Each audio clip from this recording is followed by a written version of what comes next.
તાજેતરમાં જ રાજ્ય પોલીસ વડાએ લુખ્ખા તત્વોની યાદી બનાવવાનો રાજ્યના દરેક પોલીસ સ્ટેશનને આદેશ આપ્યો હતો, જેના ભાગરૂપે અમદાવાદ પોલીસે લોકો અસામાજિક તત્વોની જાણકારી પોલીસ સુધી સરળતાથી પહોંચાડી શકે તે માટે 63 592 25 365 નંબરનો વોટ્સએપ નંબર જાહેર કર્યો છે।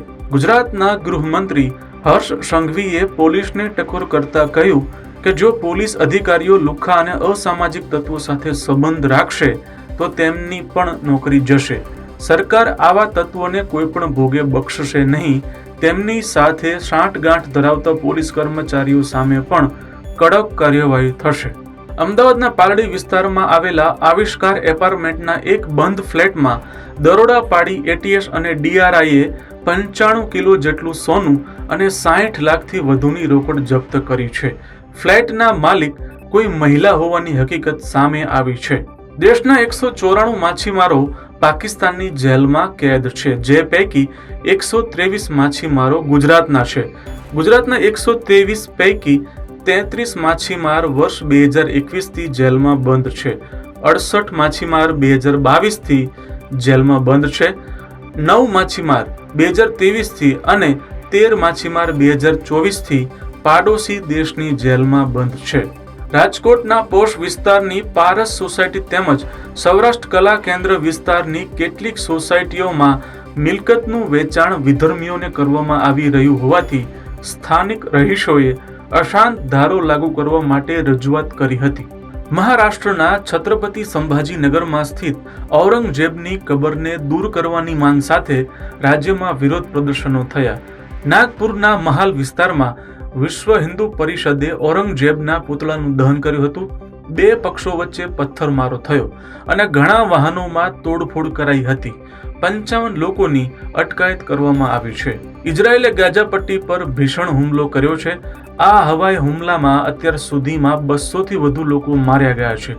મૃત્યુ આંક સતત વધી રહ્યો છે। છેલ્લા થોડા સમયથી યુદ્ધ વિરામ અમલમાં હતું, પરંતુ ફરી લોહિયાળ જંગ શરૂ થઈ ગયો છે। એન્ફોર્સમેન્ટ ડિરેક્ટોરેટે બિહારના ભૂતપૂર્વ મુખ્યમંત્રી લાલુ પ્રસાદ યાદવ અને તેમના પરિવારના કેટલાક સભ્યોને લેન્ડ ફોર જોબ કેસમાં સમન્સ જારી કર્યા છે। તેજ પ્રતાપ અને રાબડી દેવીને આજે પૂછપરછ માટે બોલાવવામાં આવ્યા છે, જ્યારે લાલુ યાદવને કાલે પટણા સ્થિત ઝોનલ ઓફિસમાં પૂછપરછ માટે બોલાવવામાં આવ્યા છે। આખરે 9 મહિનાના લાંબા સંઘર્ષ અને મુશ્કેલીઓનો સામનો કર્યા બાદ સુનીતા વિલિયમ્સ અને બુચ વિલમોર મંગળવારે સાંજે પૃથ્વી પર પરત ફરશે। તેઓ છેલ્લા 9 મહિનાથી આંતરરાષ્ટ્રીય અવકાશ મથક ISS ખાતે ફસાયેલા છે। યુપીના સંભલ જિલ્લાના ચંદૌશી શહેરમાં એક ગેરકાયદેસર મસ્જિદ અને 33 ઘરો તોડી પાડવામાં આવી શકે છે। આ બધી ઇમારતો મ્યુનિસિપલ જમીન પર બનેલી છે। ડીએમ રાજેન્દ્ર પેન્સિયાએ કહ્યું કે કાયદાકીય પ્રક્રિયા મુજબ કાર્યવાહી કરવામાં આવશે। ગયા વર્ષે જામા મસ્જિદ સર્વે દરમિયાન સંભલમાં હિંસા થઈ હતી। તાપીના સોનગઢમાં રામકથા દરમિયાન મોરારી બાપુએ વ્યાસપીઠ પરથી ધર્માંતરણને લઈ ચોંકાવનારું નિવેદન આપ્યું। તેમણે કહ્યું કે આદિવાસી વિસ્તારમાં ખ્રિસ્તી શિક્ષકો બાળકોનું ધર્માંતરણ કરાવતા હોવાની ફરિયાદ છે। શિક્ષણ મંત્રી પ્રફુલ્લ પાનસેરિયાએ પણ કહ્યું કે મલિન ઇરાદા ધરાવતા લોકો સામે કાર્યવાહી થશે। એક તરફ રાજ્યમાં લુખ્ખા તત્વોની યાદી બની રહી છે, જ્યારે બીજી બાજુ વડોદરામાં કેટલાક આવા તત્વોને પોલીસનો કોઈ જાણે ડર જ ન હોય તેમ જાહેર માર્ગ પર ખુરશીઓ ઢાળીને જન્મદિવસની ઉજવણી કરી રહ્યા છે। અકોટા દાંડિયા બજાર બ્રિજ પાસેનો વિડીયો વાયરલ થતા લોકોમાં ભારે રોષ છે। બનાસકાંઠામાં ફૂડ વિભાગ એક્શનમાં આવ્યું છે। જિલ્લાની 22 પેઢીઓને 47.5 લાખનો દંડ ફટકારવામાં આવ્યો છે। ઘી, માવો, દૂધ અને ખાદ્ય તેલના સેમ્પલ નિષ્ફળ ગયા છે। 6 માસ અગાઉ સેમ્પલ લેવામાં આવ્યા હતા।